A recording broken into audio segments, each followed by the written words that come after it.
Hi, I'm Hannah, a stay-at-home mom in Texas. This is episode 76, and I'm here with a special guest, Joshua. Hi, I'm Joshua, and I'm a volunteer soccer coach for my son's soccer team. Did you have an intro planned out? That was just what I wanted to say. Something random, right? Okay, so for those of you who don't know, Hilary I'm calling it maternity leave. She has not had the baby yet, but she has had the flu, so she's off, and she'll be off until further notice, I guess. Today I have Joshua, and he is my husband. He has actually been a guest before. Maybe I can find the episodes he has been in. I know he did a Twilight episode with us, and then he did one when I was sick, and in that one he talked about Project Hail Mary, which is a hot topic right now. So I'm like, maybe I shouldn't link that episode because he had some unsavory opinions about that book. But today we are going to be diving in to our current reads. So Josh, do you want to go first or do you want me to go first?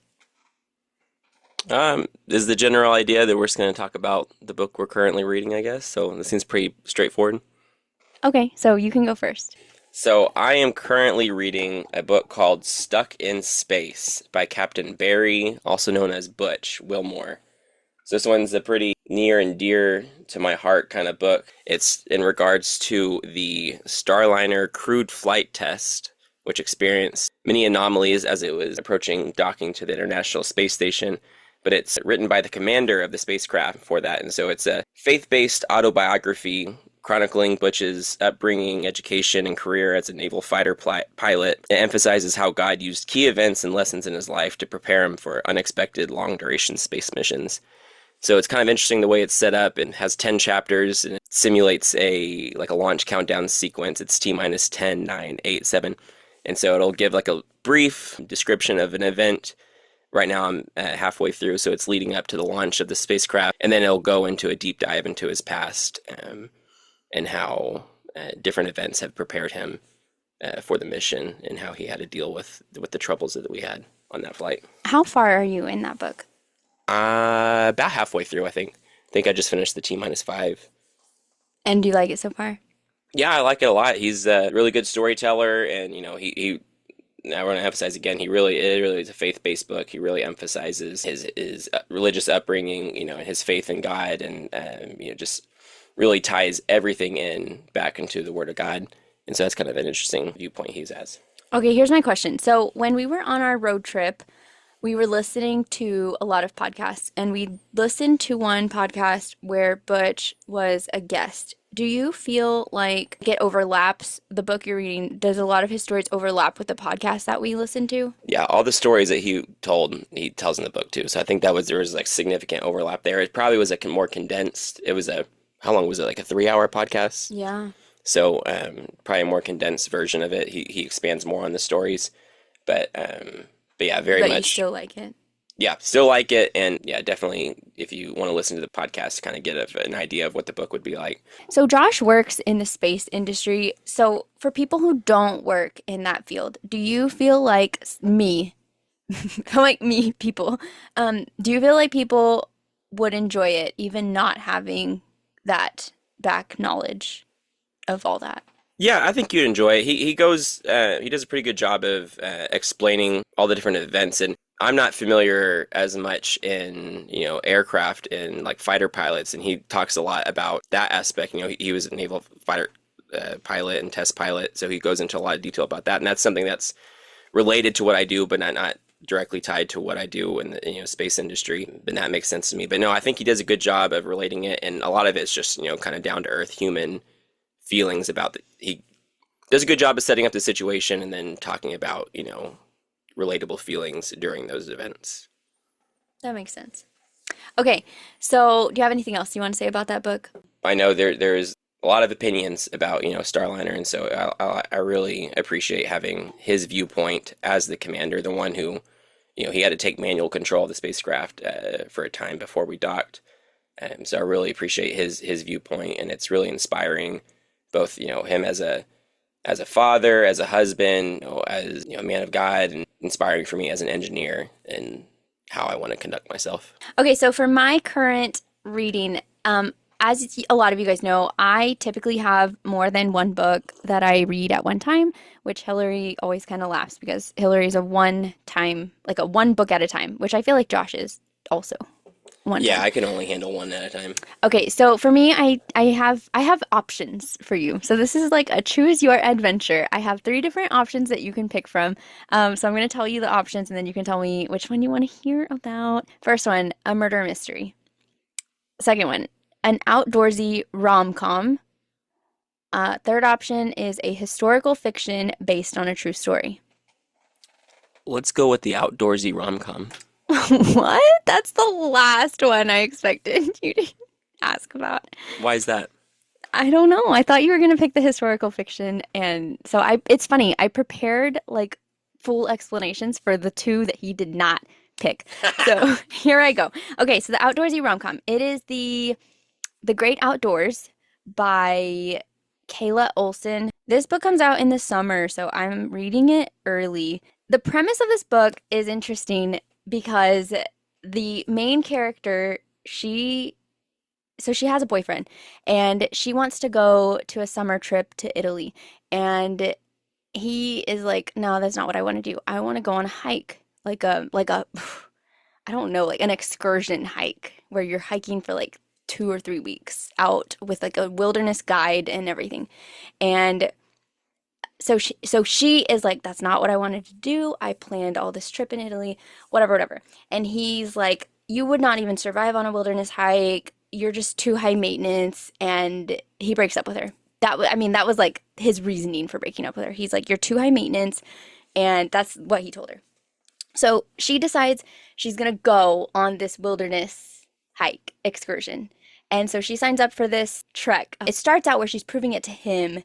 He's not in the picture anymore, but she's like, "I'm gonna prove to him that I can hack it in the wilderness." She takes so many things. She does not get the hiking boots that they recommended.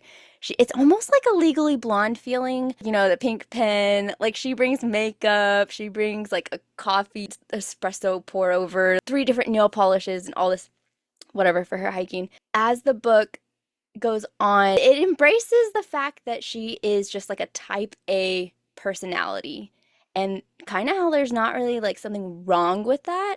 And she also finds like her strength in doing something that is not easy for her, like getting out of her comfort zone and doing it and figuring it out.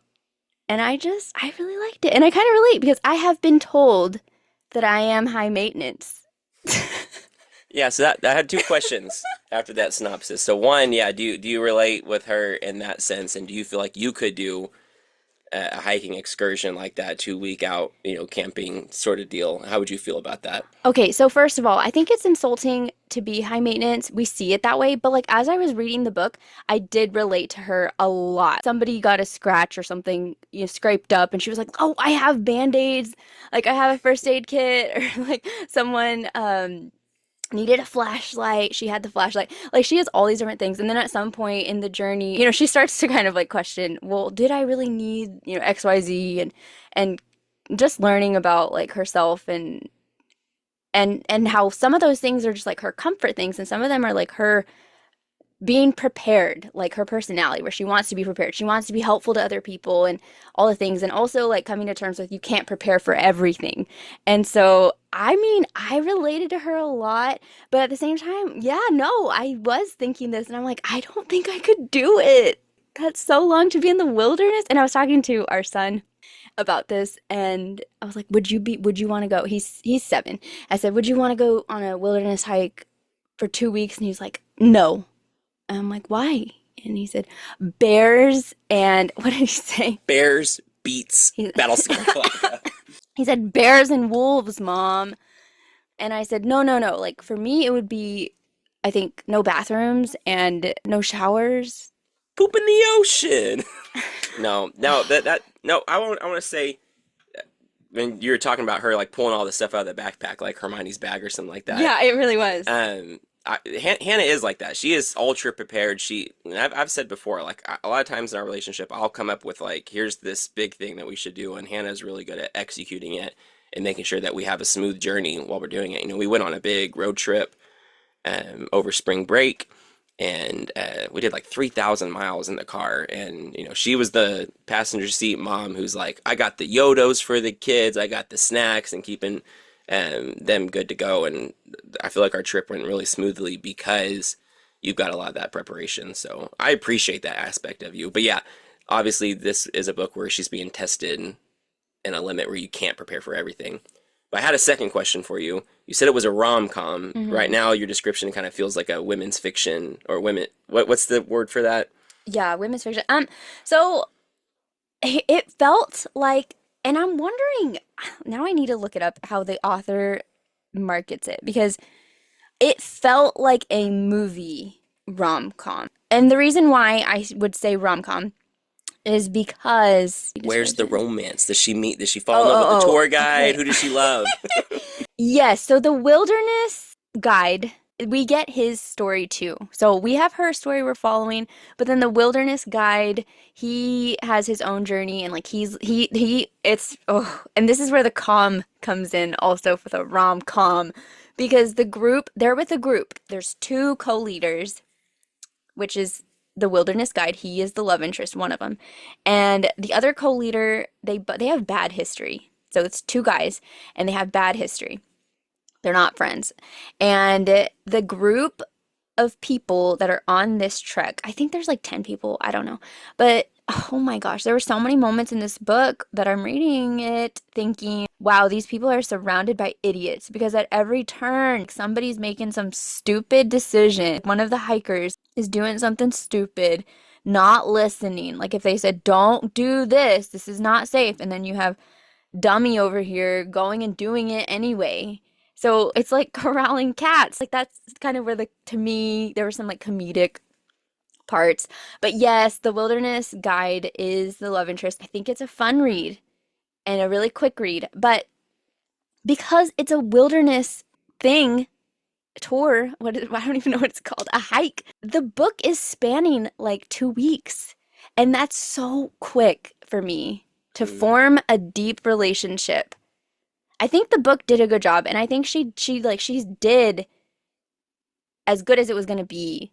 But if it were me in real life and my friend went on a hike and was like, oh, I'm in love, I'd be like, back up. You're like, how long have you known Marty? 3 days? You can't know in 3 days. Okay. Do you have any other books that you've read that you wanted? I think you had more you wanted to discuss. Yeah, I had a few other books that I read. One of the other ones I wanted to talk about, and I feel a little bit silly bringing this one up because the last time I talked about Project Hail Mary and another one called Three Body Problem, which were both space related. And obviously I talked about Stuck in Space. Now I'm going to talk about Gemini, Stepping Stone to the Moon, Untold Story by Jeffrey Kluger. He's the author who wrote Apollo 13. I don't know if you've seen that movie by Tom Hanks. But I don't only read space books. It just happens to be coincidental that that's all I'm talking about on the podcast. But that was a really cool one. If you know your space flight history, there was the Mercury program. That was when NASA first got started, and we had the 7 astronauts that we sent out into space, and the Mercury program. And then we have Apollo, which was the program where we landed on the moon. Everyone knows Neil Armstrong, Buzz Aldrin, and landing on the moon. But Gemini was kind of the transition program between those, where we developed a lot of the technology that made going to the moon possible. And I really like that one. And what's cool about it is that during the Mercury program, Russia was really beating us to the punch at like every step of the way. They had the first capsule in space, they had the first animal in space, they had the first human in space, and then they sent another one before we sent one, and then they did the first full orbit and all this different stuff. And they were hitting the firsts over and over again. But Gemini, I feel like, was when we really kicked it into overdrive and really proved that we had a more robust space program than the Russians at the time during that race to the moon. Particularly, what was really cool was December 1965, we had Gemini 6 was planned, and that was going to prove the idea of rendezvous. And what rendezvous is just, there's a spacecraft orbiting out in space, and you got a second one that comes up and it goes to the same point in space. Gemini 6 was planned where it would the Gemini capsule with the astronauts in it would rendezvous with a Agena, which was a smaller spacecraft that's unmanned, and it was just going to uh, fly in close proximity to the Agena. So Gemini 6 launched and Agena launched at the same time, but the Agena capsule, or the rocket propelling the Agena capsule didn't work, and so Agena didn't go out into space. And so they actually had to scrub the Gemini 6 launch, and Gemini 7 was the one that was planned next, and that was going to just be like a test for long duration in space, to go out to the moon. It takes several weeks, so we got to make sure the astronauts can survive in space for that long. So that was going to be a boring mission. But Gemini 6 was the rendezvous one, and that one kind of got messed up because Agena didn't work out. And so what was really cool about that is the engineers went back and planned, and they said, hey, how about we just launch Gemini 6 and 7, and we'll just have Gemini 6 rendezvous with Gemini 7. And so it was like this really quick turnaround, kind of genius kind of thinking where it's like, oh, let's be adaptive and let's think of something new to do. And so then really quickly, within months, they launched both Gemini 6 and Gemini 7, and then they were able to rendezvous together. And then Gemini 6 came back, and Gemini 7 continued with its long duration mission.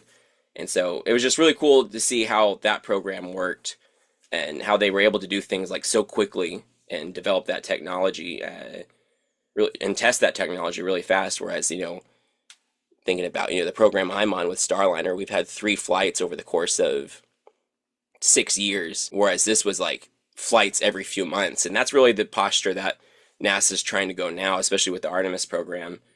They're really trying to do a mind shift change to do regular, smaller steps, but more frequent flights. That way we don't lose this kind of knowledge and eventually get back to the moon. And so that was a really cool book to read, nonfiction.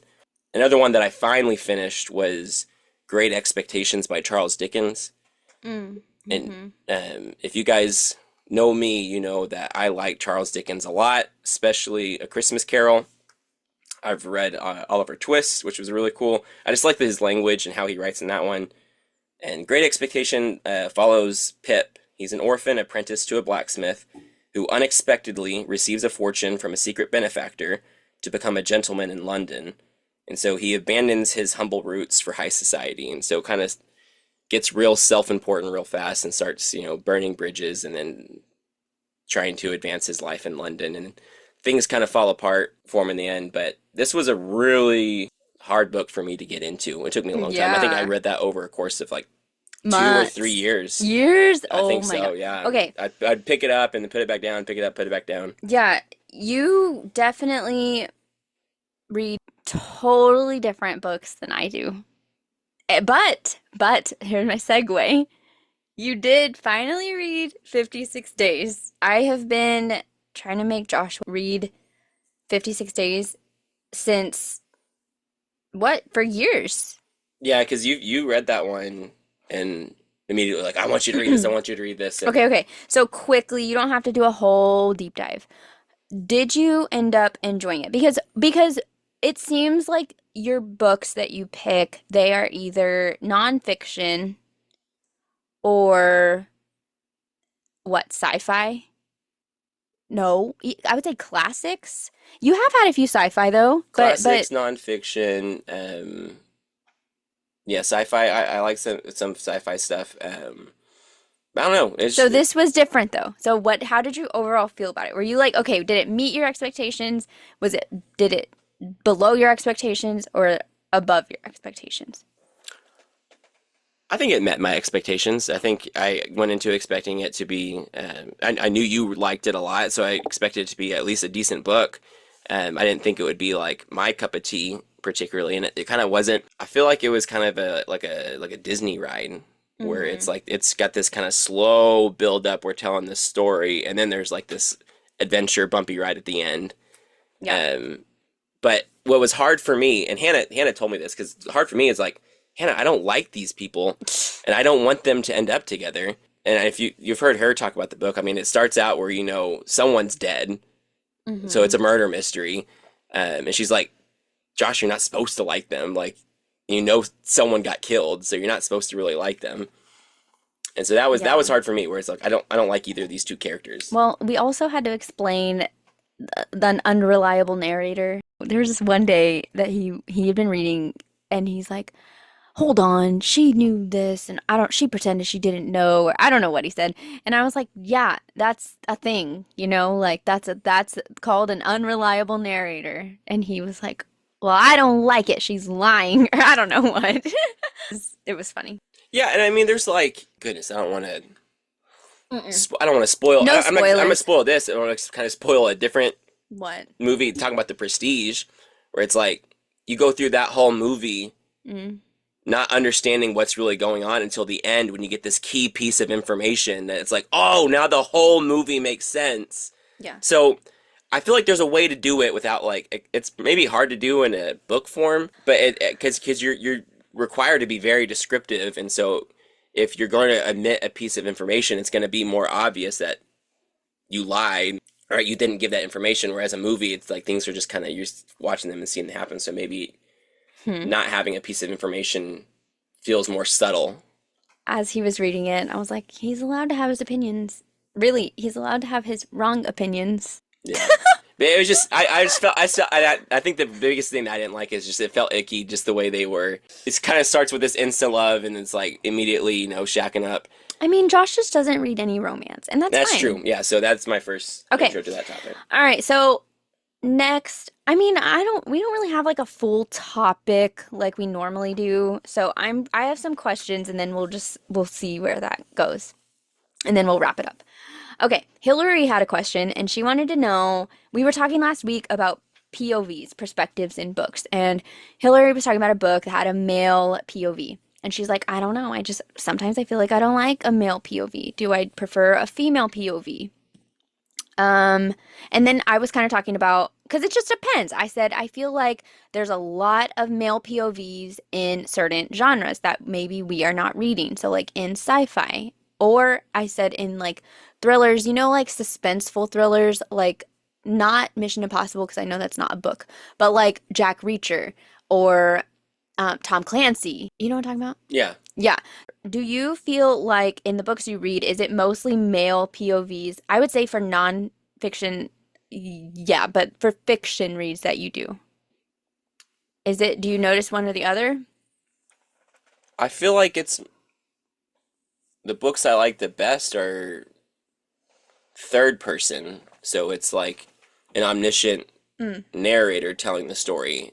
He knows everything they're thinking. The narrator, is not gender specific, but I don't know. I like books where it's someone knows everything and they're giving you full description of everything that's going on in the situation right now. Yeah.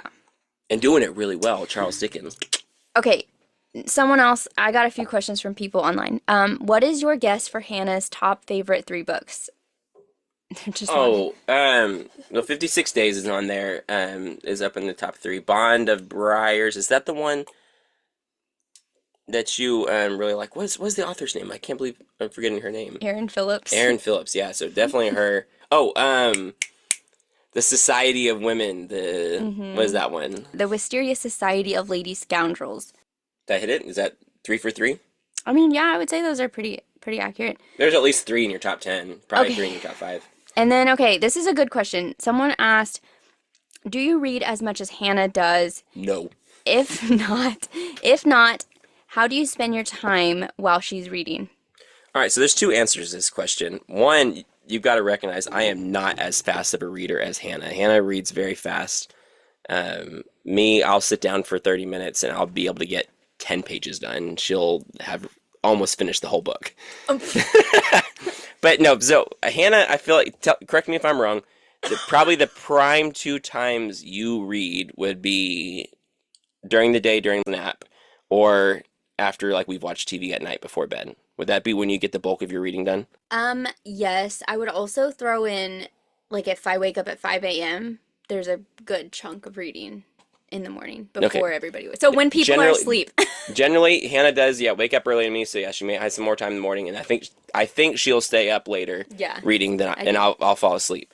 So, in general, I'm either sleeping or I'm at work, so I can't read at that time. But the other thing is that Hannah's also much better at me at, like, filling in the cracks and crannies of the day with reading. If she's got 5 minutes here or 10 minutes there, she can pick up her Kindle and read some and make more progress in our book. Where it's like, if I'm gonna read, I need a dedicated, here's a half hour, or I'm gonna focus on this. And if I get distracted, I'm not reading anything. Yeah. So those are two reasons why Hannah definitely reads more than I do. I'm not super consistent with having like a devoted 30 minutes before bed to read. Sometimes I do get distracted, and I feel like I kind of go in waves of different interests and different things. You know, maybe there's a game I'm playing that I'm interested in, I'll play that, or maybe there's a YouTube series that I'm like, and I'll watch those YouTube videos. I know one thing I'm into right now a lot. So my son and I, over the past like several months, have been getting into Pokemon cards, collecting them, and so he's been having a lot of fun with that. But recently they had a regional competition here in Houston, and so I watched that, and while that was going on, that was really interesting. So I'm like, okay, that might be something I'm getting into too, and might want to put more research into that. And so that sometimes there's like just different hobbies and interests that will peak, and that will take over reading time. Yeah, and that is true. I do read a lot, but I always tell Josh, because people ask me this all the time. They're like, how do you read so much? I can't believe how many books you read. Oh my gosh.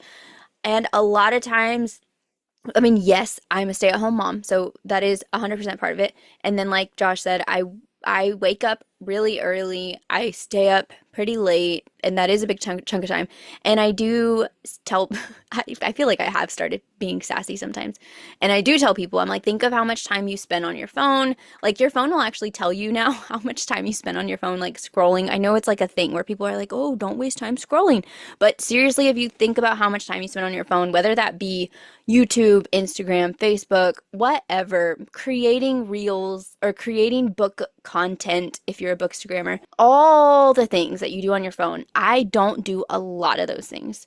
A lot of the time I have time, I spend it reading.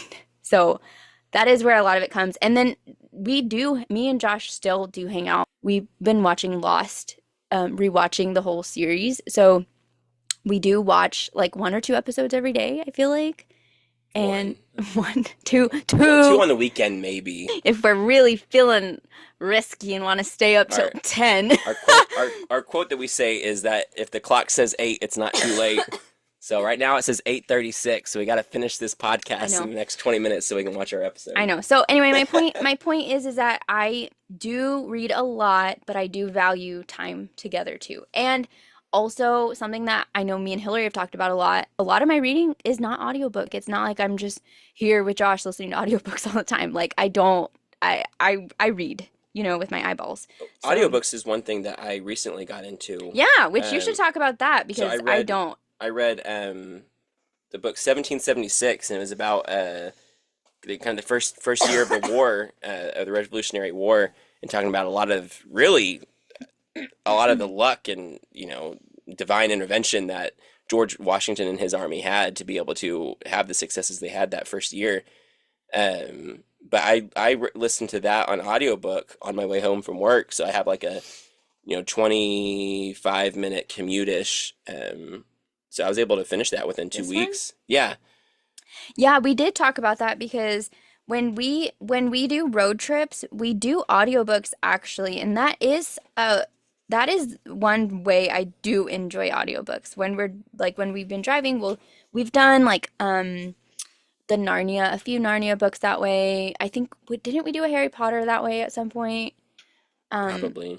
So I don't know. It's harder to find something that our interests all overlap that the kids can also overhear. But now that they have their Yodos, which is audiobooks. Our son listened to the third Harry Potter book, Prisoner of Azkaban, probably like a dozen times over the course of that road trip. So that was pretty funny. When they were both had their headphones in, we were listening to podcasts a lot. Mm-hmm. Yeah. Okay, so the last question, and then this will probably wrap it up. How do you pick your next book? I thought this was interesting because everybody kind of goes by a different standard. You see a lot of this topic on Bookstagram where it's like, are you a mood reader or are you a TBR girl? Where you have a list, like, 'cause some people do. They will either pick it from a jar of like their TBR jar, and that's what they're going to read for the month, which I think is just insane. Like, I would lose my mind. And then you have like, I I guess some people have like they're backed up on their arcs, so that's what they're reading for the month. And then there's like the mood readers, which I would be in that, where it is chaos. I don't feel like a fantasy. I want a funny book. I want a Christmas book in March. That. So how do you pick your next book? So I feel like I'm more of a mood reader. I did one year. It was at the beginning of the year. I set a TBR, and Hannah got me into Goodreads, and so I picked out 12 books that I wanted to read, and I laid them out month by month what I wanted to do, and I read them all. You did? And so yeah, so I can do that where it's like here's an execution strategy. I'm gonna knock them off one by one. And so that has worked for me. I feel like more general. I'm a mood reader. I heard about Stuck in Space coming out, in one of our program meetings, and I was like, oh, I've got to read that. That's a huge milestone in my life, so I want to hear his experience. I sometimes have an idea of what I want to read next. So for right now, I've thought, okay, what's my next Charles Dickens book I'll want to read? And I haven't read Tale of Two Cities, so that'll probably be something that I'll want to read next. I know when I was reading Gemini, we talked a lot about Gene Kranz. He's a famous flight mission operator during Gemini and Apollo programs, flight director. And so he had a book that he wrote, Tough and Competent, and so I was listening to that on audiobook. So sometimes I have like a next one in mind, but then if I don't, then I'm just not going to read. And would you say you read for enjoyment, or do you feel like you read to learn? Or both? Probably more towards reading to learn, but I do like to enjoy what I'm reading too. So I don't want it to just be work. Because sometimes I'm wildly impressed and also a little disturbed at how Josh will like he said, read a book for 2 years. And I'm like, what are you doing? Because just leave the bookmark in and just pick it up 6 months later. No, but Josh doesn't even use a bookmark sometimes. He always just remembers up to 246. Like, my point is, he will just be like, well, I'm not in the mood for it today. Or he won't be in the mood for it for like weeks. And that's fine. He'll be doing other things, and then he'll always come back to the book. But that's also part of, we always say that, like on the podcast. You don't have to read 5 books a week or whatever, crazy. You don't have to read like that. Like, some people do read like that. But then you have other people, like, you're still reading. You read the whole year. You just savor it, and you read differently. Yeah. So, and I always say, too, I'm like, as long as you're enjoying the way that you're reading, then I consider it a success. Because for me, if I was thinking, okay, this book is so slow, I'm bored, and if I was taking, like, I didn't feel like reading it for 2 weeks, I'm like, DNF. You sneezed wrong, DNF. I'm annoyed. And Josh was like holding on for years. I'm glad though that, because we're talking specifically about Great Expectations. I'm glad I finished that book, because it really did come full circle in the end, where there was like these plot points in the beginning that you think are kind of just minor and inconsequential, and you're just like, oh my goodness, that really impacted the story. And so that was rewarding. So I'm glad I did finish it. Have you ever DNF'd a book? Well, I was just talking about Tough and Competent by Gene Kranz. I think that audiobook expired. I didn't finish it, and I can renew it. I don't think I'm gonna renew it. There you go. It was DNF. I really did appreciate the lessons he was teaching, but it was just, I was like, oh, I've been listening to this for weeks and I'm only halfway done. Fodder files. So, sorry, Gene Kranz. I didn't give you the respect you deserve. Okay, to close us out, do you have a book that you're excited to read after you finish the one that you're reading now? Or do you just figure that out later? Do you have one lined up? Well, like I said, Tale of Two Cities would be probably Charles Dickens one I'd read next, but there's not... That's more of just like almost like, here's my next homework assignment that I want to do. But I do enjoy his books a lot, but they are work. Yeah. Okay, so for me, a book I'm excited about, I don't really have a specific book that I'm excited about. I was telling Josh today, I posted it on my Bookstagram asking for book recommendations for non-explicit romantasy book recommendations, which apparently is very difficult. Because a lot of times when people recommend things, it's no spice fantasy, and they're like Harry Potter, or The Hobbit, or Brandon Sanderson. And I just, I die a little inside. I'm like, that's not what I'm asking for. I was just about to say Lord of the Rings. Yeah, no, that's not what I'm asking for. I want non-explicit romantasy. And also, I want it to be good. And that is also apparently very difficult. I want to get into this whole journey. Maybe while Hilary's gone on maternity leave, I'll do like a solo episode to talk about my like evolution of my reading journey with Spice. Um, Do people leave comments on your podcast? they can. Everyone, you should leave a comment and let Hannah know if she should write a No, non-explicit romantasy. I was hoping it was gonna be like, let her know a good one because there's so many just ones that are not good. Something helpful. Um, Be anyway, the change you want to see in the world. Anyway, I'm not gonna do that. But I will. I will. I'm going through the journey. My whole point is I'm trying to find really good, non-explicit romantasy books. It's a journey. It's like Frodo going to Mordor. It is treacherous out there, and I'm trying. So I'm excited about this because I did get a lot of recommendations, and I'm just gonna have to dive in and go for it. And there's probably gonna just be a lot of really bad ones, and we're just gonna have to keep trying. So, if you want to follow along, then you can follow along. I am at Hannah Reads, and our podcast is at Don't You Two Read Podcast, and you can follow Hilary at Hilary Reads. And I guess that sums up the episode. Next time. Well, I don't really know who's coming next time.